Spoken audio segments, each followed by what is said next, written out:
Hello children, how are you? I am Hindi teacher. आज हम पढ़ेंगे लेसन नंबर 9 ममता, जिसके लेखक जयशंकर प्रसाद जी हैं। बच्चों, आइए जयशंकर प्रसाद जी के बारे में जानते हैं। जयशंकर प्रसाद का जन्म 30 जनवरी यानी 30/1/1889 में वाराणसी में हुआ। प्रसाद जी मूलतः कवि हैं। उन्होंने नाटक, कहानियाँ, निबंध और उपन्यास भी लिखे। उनकी रचनाओं में मुख्य रूप से भारत की ऐतिहासिक संस्कृति की झलक मिलती है। कहने का मतलब जयशंकर प्रसाद जी जितने भी रचनाएं लिखी हैं उसमें अपने भारत की ऐतिहासिक संस्कृति की झलक मिलती है। जो सभ्यता हो चुकी है, जो रीति रिवाज है, वो सब इनके नाटक, कहानी, निबंध, उपन्यास में मालूम पड़ते हैं। उनका प्रमुख नाटक है चंद्रगुप्त, स्कंदगुप्त, ध्रुव स्वामिनी। ये उनके बहुप्रसिद्ध नाटक हैं। कामायनी उनका सुप्रसिद्ध महाकाव्य है। उन्होंने एक महाकाव्य भी लिखा जिसे कामायनी नाम से जाना जाता है। उनका निधन 14/1/1937 को हुआ। जयशंकर प्रसाद द्वारा रचित इस कहानी की नायिका ममता है, जो आप अपने पाठ में पढ़ने जा रहे हैं, ममता। अब उन्होंने जो ये ममता कहानी लिखी है उसकी नायिका ममता है, यानी उसके मेन भूमिका में कौन है? प्रमुख चरित्र में ममता आती है। ममता विधवा है, यानी ममता का पति मर चुका है। रोहतास दुर्ग के मंत्री चूड़ामणि अपनी इस एकमात्र स्नेह पालिता पुत्री के दुख से अत्यंत दुखी हैं। अब पता चला ममता कौन है?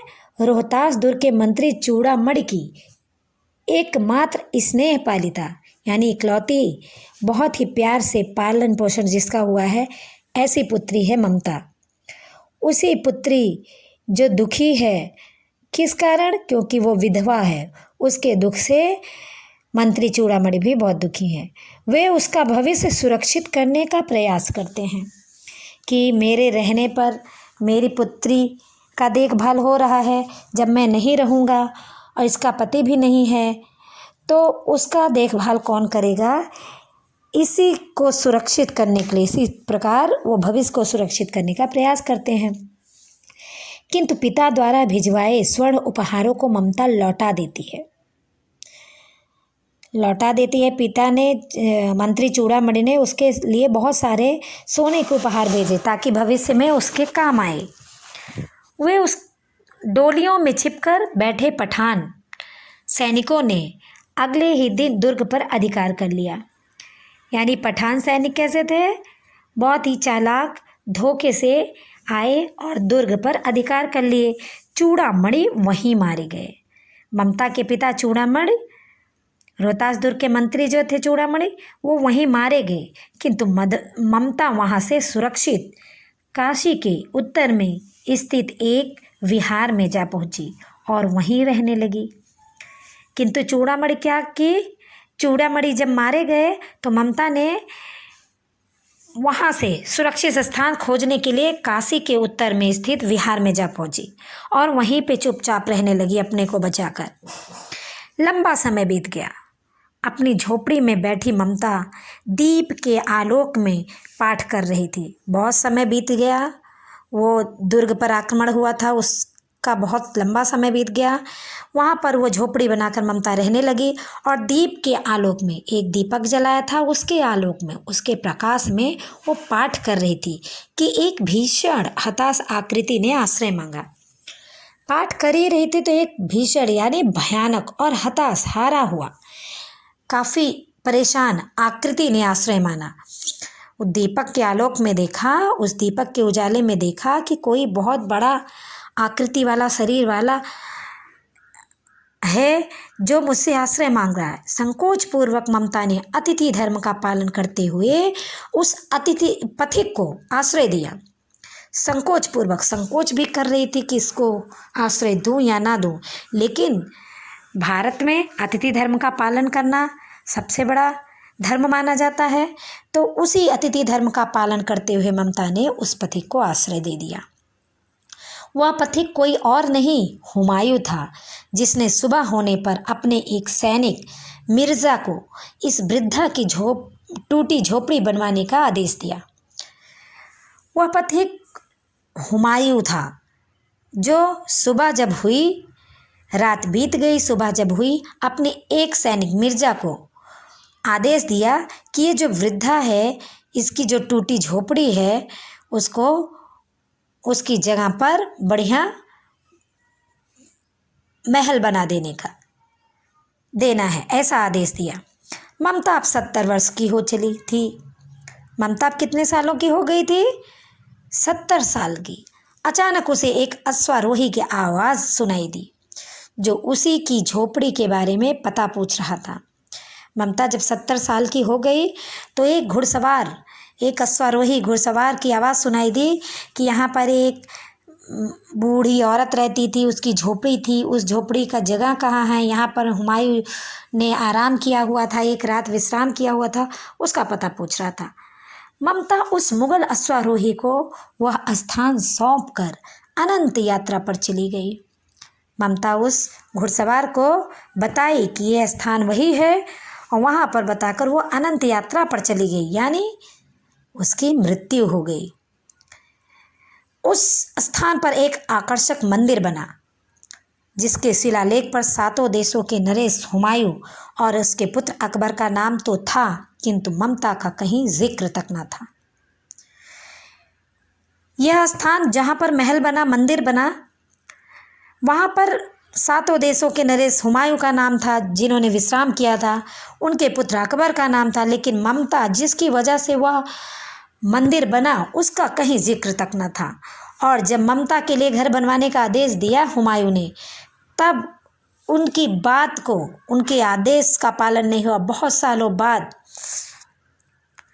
वहाँ पर मंदिर बना, तब वो मंदिर किस काम का? ममता की तो मृत्यु हो गई, जिसके रहने के लिए अकबर ने व्यवस्था करने के लिए अकबर को या और मिर्ज़ा को सबको अपना आदेश दिया था, उसका उस समय पालन नहीं हुआ और ममता के मृत्यु के उपरांत वहाँ पर मंदिर बना। अब इसी कहानी के बारे में बच्चों आगे बताया गया है, कैसे कैसे रोहतास दुर्ग पर आक्रमण होता है, कैसे हुमायूं और ममता उस झोपड़ी में मिलते हैं, किस तरह हुमायूं ने आदेश दिया, उनके आदेश का पालन कब और कैसे हुआ, इसी के बारे में है। रोहतास दुर्ग के प्रकोष्ठ में बैठी हुई युवती ममता शोण के तीक्ष्ण गंभीर प्रवाह को देख रही थी। रोहतास दुर्ग के प्रकोष्ठ में, यानी प्रकोष्ठ क्या होता है? फाटक के पास से जुड़ा हुआ कमरा जो होता है नज़दीक, वहाँ पर ममता नामक एक युवती बैठी हुई होती है और तीक्ष्ण गंभीर प्रवाह को देख रही है। बहुत ही दुखी मन से बैठी हुई होती है। मन में वेदना, मस्तक में आंधी, आंखों में पानी की बरसात ली वो विकल थी। मन में वेदना, दर्द, मस्तक में आंधी, उसके दिमाग में कुछ और चल रहा था और देख कहीं रही थी, दिमाग में कुछ और चल रहा था। आंखों में पानी की बरसात, आंखों से उसके लगातार आंसुओं की बरसात निकल रही थी। वह विकल थी, वह बहुत ही व्याकुल थी। वह रोहतास दुर्ग के मंत्री चूड़ामणि की एकमात्र दुहिता थी। वह रोहतास दुर्ग के मंत्री चूड़ामणि की इकलौती पुत्री थी। ऐसा वो विकल क्यों थी? क्योंकि उसके पति का आक्रमण में, तीक्ष्ण गंभीर प्रवाह, तरह तरह के युद्ध में उसके पति की मृत्यु हो गई थी। वो वही सब बातें सोच के बहुत ही व्याकुल थी। उसके लिए कोई अभाव होना असंभव था, परंतु वह विधवा थी, उसकी विडंबना का अंत कहाँ था? वो मंत्री की पुत्री थी, इसलिए उसके पास किसी चीज़ की कमी होना संभव नहीं था, पर विधवा होना उसके लिए सबसे बड़ी कमी हो गई। इसकी विडंबना का कोई अंत नहीं था। इसके उस दर्द का सबसे बड़ा यही विडंबना थी कि वो विधवा थी। सबसे बड़ी कमी उसके पास यही थी। चूड़ामणि ने चुपचाप उस प्रकोष्ठ में प्रवेश किया। चूड़ामणि ममता के पिता उस प्रकोष्ठ में, उस कमरे में प्रवेश करते हैं। स्वर्ण के प्रवाह और उसके कलनाद में ममता अपना जीवन मिलाने में बेसुध थी। अपने दुख दर्द के प्रवाह में, कलनाद में रोए जा रही ममता अपने सुध बुध को गंवा के बैठी हुई थी और उसी में अपने को मिलाने में बेसुध थी। कुछ ध्यान नहीं था कौन आ रहा कौन जा रहा है। पिता का आना ना जान सकी। वो अपने पिता मंत्री चूड़ामणि का आना कि आए हैं मेरे कमरे में, ये भी ना जान सकी। मंत्री चूड़ामणि व्यथित हो उठे, बहुत ही व्याकुल हो उठे अपनी पुत्री की ऐसी दशा देखकर। स्नेह पालिता पुत्री के लिए क्या करे? जिसका स्नेह से, प्यार से इतना पालन पोषण हुआ, उसके लिए वो क्या करे? यह स्थिर ना कर सकते थे, वो सोच विचार नहीं कर सकते थे। ममता ने अपनी ऐसी हालत बना कर रखी थी। लौटकर बाहर चले गए। ऐसा प्रायः होता, परंतु आज मंत्री के मन में बड़ी दुश्चिंता थी। पैर सीधे ना पड़ते थे, क्योंकि उसकी जवान पुत्री ममता, जो इकलौती प्यार से पाली गई थी, उसके पति का देहांत हो गया था, मृत्यु हो गई थी और उसी के शोक में वो अपने आप को, अपने सुध बुध गंवा के बैठी हमेशा रोती रहती है। किसी का आना जाना नहीं समझ पा रही। यह सोचकर मंत्री के मन में बड़ी दुश्चिंता थी और इस चिंता के कारण उनके पैर सीधे ना पड़ते थे।